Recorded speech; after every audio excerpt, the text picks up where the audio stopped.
Hi friends, welcome to JV aspirants YouTube channel GK and current affairs. And ఇంకెవరైనా మన ఛానల్ని subscribe చేయకపోతే తప్పకుండా సబ్స్క్రైబ్ చేసుకోండి. అండ్ ఫర్దర్ అప్డేట్స్ మిస్ అవ్వకుండా ఉండాలంటే బెల్ ఐకాన్ కూడా క్లిక్ చేసుకోండి. అప్పుడే మేము చేసే వీడియోలు మీకు నోటిఫికేషన్ రూపంలో వస్తాయి ఫ్రెండ్స్. ఓకే, అండ్ ఈ వీడియోలో మనము ఆంధ్రప్రదేశ్ రాష్ట్రానికి సంబంధించి పథకాలు, సో మనం పార్ట్ 4 దగ్గర అయితే ఆపేసాము. సో ఇప్పుడు పార్ట్ 5 ఆంధ్రప్రదేశ్ రాష్ట్ర ప్రభుత్వ పథకాలకు సంబంధించి పార్ట్ 5 అయితే ఇందులో డిస్కస్ చేద్దాం. సో ఇప్పటిదాకా మనం పార్ట్ 1, పార్ట్ 2, పార్ట్ 3, పార్ట్ 4 వరకు ఈ యొక్క వీడియోలు చేసి మన యూట్యూబ్ ఛానల్లో అప్లోడ్ చేయడం జరిగింది. సో ఆ వీడియో లింక్ను మీకు డిస్క్రిప్షన్ బాక్స్లో అలాగే కామెంట్ బాక్స్లో కూడా ప్రొవైడ్ చేశాం. సో తప్పకుండా ఆ వీడియోలు చూసిన తర్వాత పార్ట్ 5 అయితే చూడండి, ఎందుకంటే ఇది ఒక సీక్వెన్స్ అనమాట. సో సీక్వెన్స్ మీరు చూస్తే మాత్రం ఈజీగా గుర్తుంటుంది. సో ఇయర్స్ కూడా బాగా గుర్తుంటాయి ఫ్రెండ్స్. ఓకే, ఇది వచ్చేసి పార్ట్ 5. సో ఈ ఆలస్యం చేయకుండా టాపిక్లకి తెలిపోదాం. పార్ట్ 5లో భాగంగా మొదటి పథకం వచ్చేసి మన బడి నాడు నేడు పథకం. సో చాలా ఇంపార్టెంట్. సో జగన్మోహన్ రెడ్డి ప్రభుత్వము చాలా అత్యంత ప్రతిష్టాత్మకంగా కీలకమైనదిగా ఈ యొక్క మన బడి నాడు నేడు పథకాన్ని అయితే అమలు చేస్తూ ఉంది. సో దీనికి సంబంధించి వివరాలు అయితే ఒకసారి చూద్దాము. సో స్కూళ్ళల్లో చదువుల ప్రమాణాలు పెంచడం కోసము, అలాగే మౌలిక వసతులు కల్పించడము కోసము వాటి యొక్క లక్ష్యంగా ఉద్దేశంతోనే 14,000 కోట్లతో, సో ఇది వాస్తవానికి ఈ యొక్క బడ్జెట్ అనేది అటు ఇటుగా ఉంటుంది. ఈ యొక్క పథకం ప్రారంభ సమయంలో ఏమైతే వెల్లడించారంటే 14,000 కోట్లతో ఈ యొక్క మన బడి నాడు నేడు పథకాన్ని 2019 నవంబర్ 14 అయితే ప్రారంభించడం జరిగింది. ఎక్కడంటే ప్రకాశం జిల్లా ఒంగోలులో దీన్ని అయితే ప్రారంభించారు. మన బడి నాడు నేడు పథకము 2019లో. అండ్ దీనికి సంబంధించి ఇది కేవలం ప్రభుత్వ పాఠశాలలు అలాగే కళాశాలలు. సో ఈ యొక్క పథకంలో భాగంగా ప్రైవేటు పాఠశాలలో కూడా ఉన్నాయంటే లేదు. సో చాలామంది ప్రైవేట్ స్కూల్లో కొన్ని అనుకుంటారు, బట్ అది రాంగ్. అండ్ ఎయిడెడ్ స్కూల్స్ కూడా ఇక్కడ ఏముండవు, కేవలం ప్రభుత్వ పాఠశాలలు అండ్ కళాశాలలు మాత్రమే.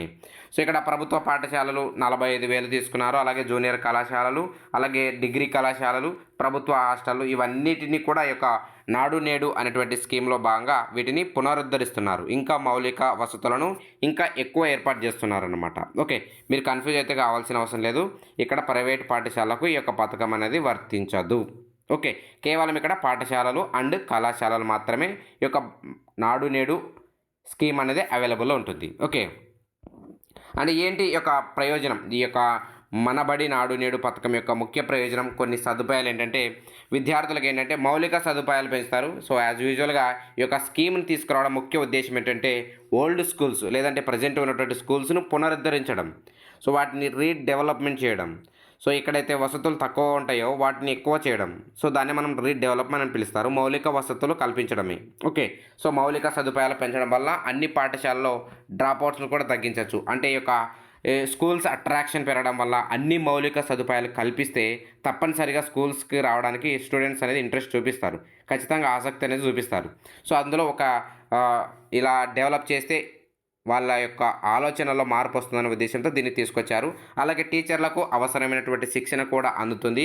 ఈ యొక్క అంటే ఫర్ ఎగ్జాంపుల్ రీడెవలప్మెంట్ అన్నారు కదా, ఈ యొక్క డిజిటల్లో భాగంగా డిజిటల్ బోర్డ్స్ తీసుకొచ్చారు. సో అందులో తప్పనిసరిగా స్కూల్ టీచర్స్కి ట్రైనింగ్ ఇవ్వాలి.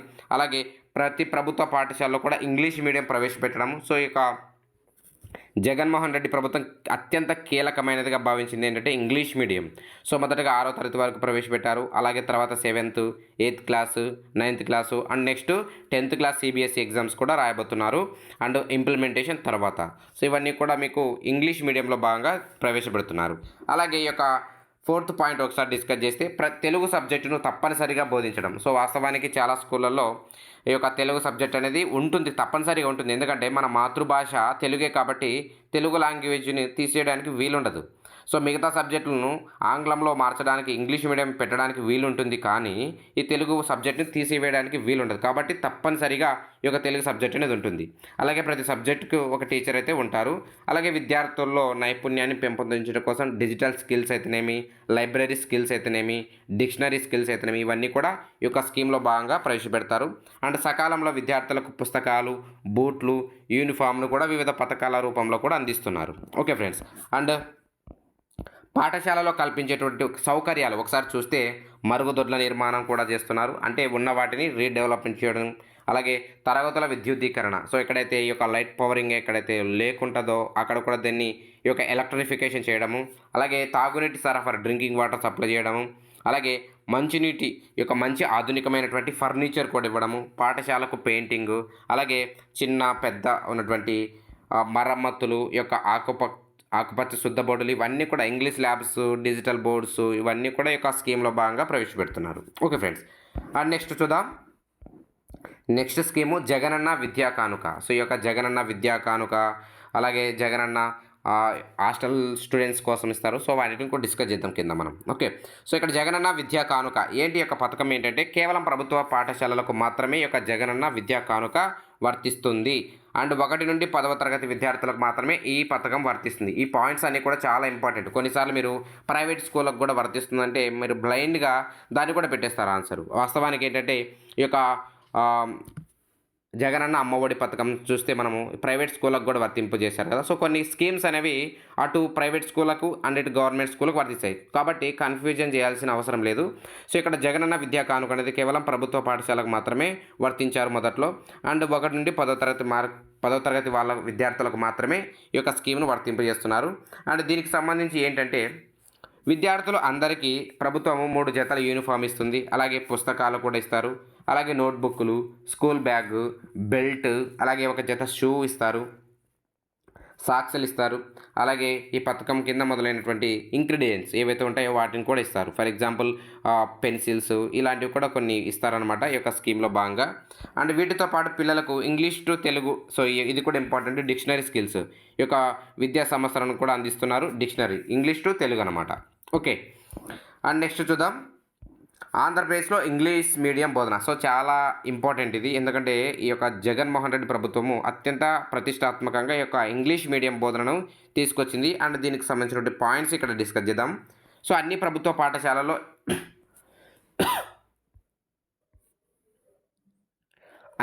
పాఠశాలలో ఇంగ్లీష్ మీడియం బోధన, అలాగే తప్పనిసరి సబ్జెక్టుగా తెలుగు ఉంటుంది. సో ఇందాక మనం డిస్కస్ చేసాం కదా, తప్పనిసరిగా అయితే తెలుగు సబ్జెక్ట్ అనేది ఉంటుంది. అండ్ మిగతా సబ్జెక్ట్ మాత్రం ఇంగ్లీష్ మీడియంకి బోధించాలి.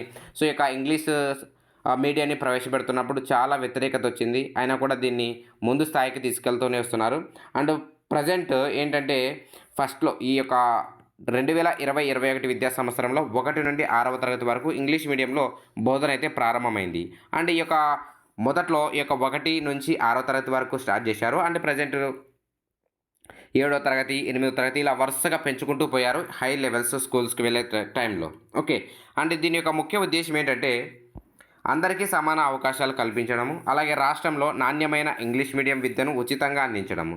సో వాస్తవానికి చాలామంది కూడా ప్రైవేట్ స్కూళ్ళలోకి వెళ్ళి ఈ ఇంగ్లీష్ మీడియం తీసుకుంటున్నారు. అండ్ ఇక్కడ గవర్నమెంట్ స్కూళ్ళలో ఈ ఇంగ్లీష్ మీడియం లేక చాలామంది స్టూడెంట్స్ వెనకబడిపోతున్నారు. సో అందుకని జగన్మోహన్ రెడ్డి ప్రభుత్వం, వైఎస్ఆర్సీపీ ప్రభుత్వము అధికారంలోకి వచ్చిన తర్వాత ఇంగ్లీష్ మీడియాన్ని అత్యంత ప్రతిష్టాత్మకంగా చేపట్టింది. సో తద్వారా ఇంగ్లీష్ మీడియంలో చెప్తే స్టూడెంట్స్కు సమానమైనటువంటి అవకాశాలు వస్తాయి. సో ఇలాంటివి మెయిన్ ఇంటెన్షన్తో అయితే తీసుకొచ్చారు. బట్ ఇది కొన్ని చోట్ల వ్యతిరేకత వచ్చింది, అండ్ కొన్ని చోట్ల అయితే ప్రోగ్రెస్ అయితే వస్తుంది ఈ scheme. Okay friends, and next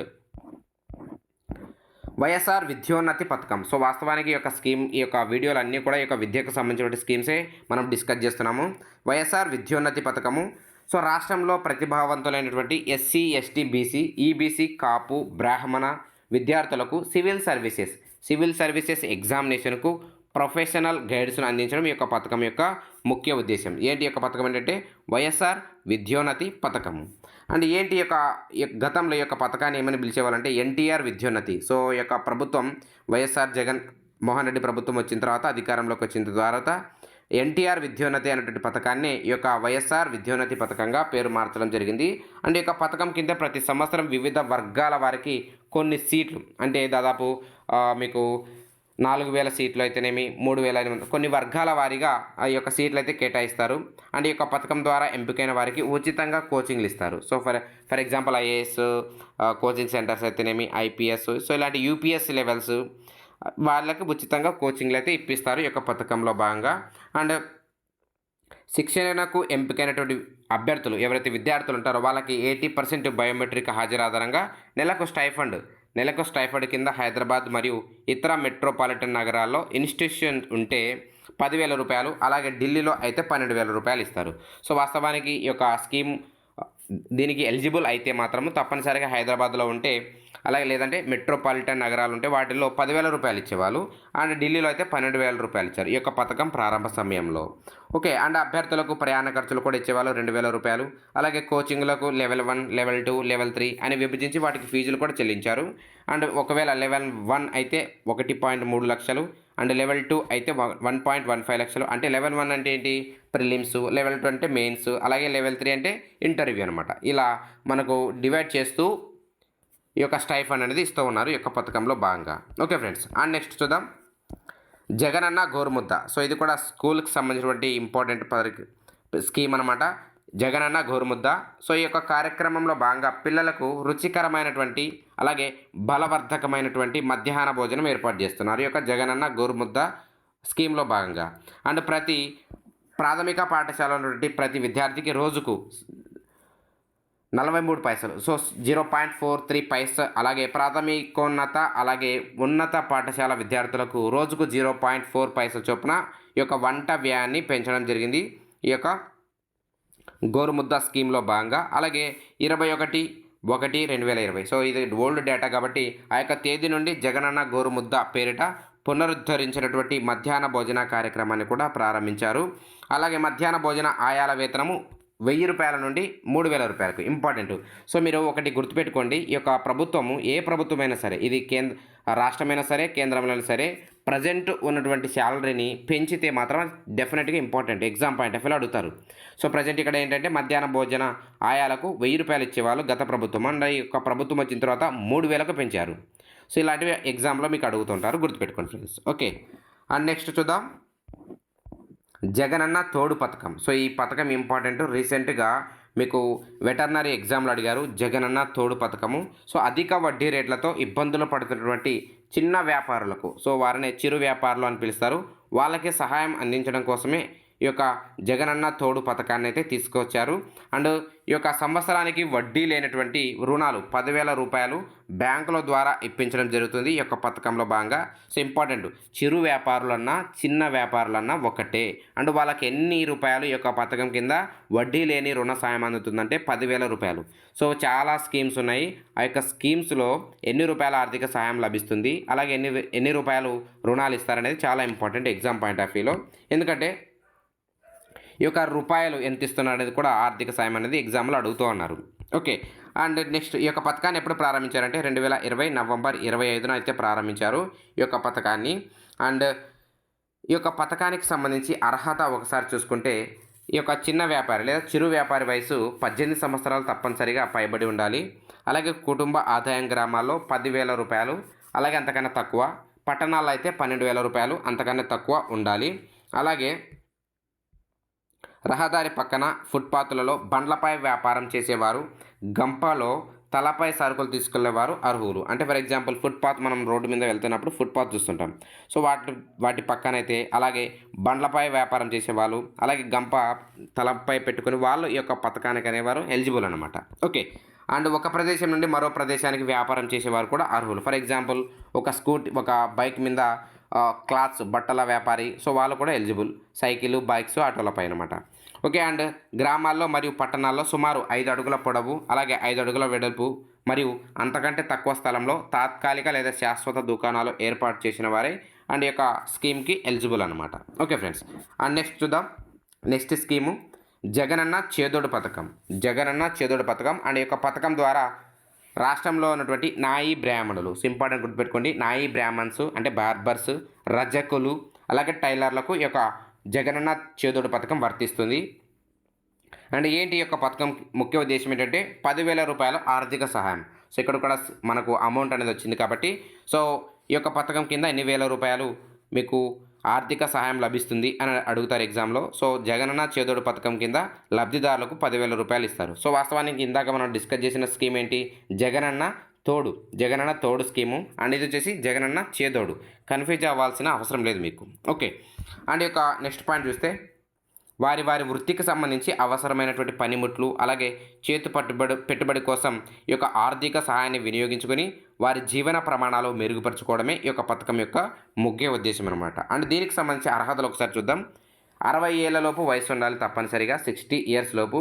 ఒకవేళ 60 అబోవ్ 60 అబోవ్ ఉంటే వాళ్ళకు జనరల్‌గా ప్రతి మంత్ ఇచ్చే పెన్షన్ వస్తుందనమాట. సో, 60 ఇయర్స్ కొన్ని స్కీమ్స్‌కి 45 ఇయర్స్ అలాగే కొన్ని స్కీమ్స్‌కి 50 ఇయర్స్ అని ఎందుకు పెడతారంటే 60 ఇయర్స్ దాటితే మాత్రం నార్మల్‌గా వాళ్ళకు పింఛన్ వస్తుంది. ఓకే. అండ్ ఈ యొక్క పథకంలో రజకులు, ధోబీలు, నాయి బ్రాహ్మణి, అలాగే టైలర్లు ఈ యొక్క పథకానికి అర్హులు. Okay friends. అండ్ ఇవి మీకు పార్ట్ 5 ఆంధ్రప్రదేశ్ రాష్ట్ర పథకాలకు సంబంధించి పార్ట్ 5 వీడియో. అండ్ తప్పనిసరిగా మీరు పార్ట్ 1 నుండి పార్ట్ 4 చూడండి. తప్పనిసరిగా చూడాలి. అండ్ పార్ట్ 5 కూడా మీకు యూజ్‌ఫుల్‌గా ఉంటుంది. ఇది కూడా చూసేసేయండి. అండ్ మనం ఈ యొక్క వీడియో మీకు నచ్చినట్లయితే తప్పకుండా మీ ఫ్రెండ్స్‌కి షేర్ చేయండి. అండ్ మాకు సపోర్ట్ చేస్తున్నాను ఫ్రెండ్స్. అండ్ నెక్స్ట్ పార్ట్ 6 వీడియోలో మనం కలుసుకుందాం. And thank you for watching this video. Thank you very much.